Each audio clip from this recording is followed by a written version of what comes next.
এরকম যে একটা সারপ্রাইজ পাবো আমি তো সেটা ভাবতেই পারিনি। So hello, welcome to my vlog. আর আজকে অফিসের পরে আমি চলে যাচ্ছিলাম আমার সেই স্পেশাল পার্সনের সাথে দেখা করতে। তো তার জন্য ভাবলাম একটু চিপস অ্যান্ড চকলেট নিয়ে যাওয়া যাক। So yes, here she is my cutie pie, my baby. তো ও আজকে আমার জন্য একটা সারপ্রাইজ প্ল্যান করেছিল। মানে এটা সত্যিই সারপ্রাইজ, আমি তো ভাবতেও পারিনি।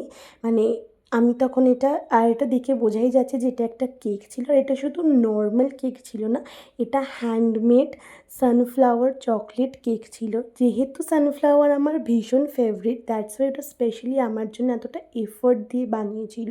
And this was just Assam. So তারপরে আমরা চলে গেছিলাম মিও অমরিতে। অ্যান্ড মিও অমরিতে গিয়ে আমরা একটু কী খাওয়া যায় সেসব দেখছিলাম। দেন ফাইনালি ডিসাইড করে আমরা নিয়ে নিয়েছিলাম এবং আমরা ভেবেছিলাম বাড়িতে গিয়ে ভালোভাবে খাবো। দেন ইয়েস, আমরা একটা অর্ডার করেছিলাম পিৎজা আর একটা চিকেন কাবাব। আর দেন এখানে আমি এখানে খেতে খেতে কেন এরকম অদ্ভুত এক্সপ্রেশন দিচ্ছিলাম আমি জানি না। যাই হোক, দেন আমরা ভালোভাবে খাওয়া দাওয়া করে জমিয়ে আড্ডা দিয়ে দেন 9:30 নাগাদ বাড়ি ফিরে এসেছিলাম। আর বন্ধুদের সাথে আড্ডা দিলে মনটা জাস্ট এমনিই ভালো হয়ে যায়।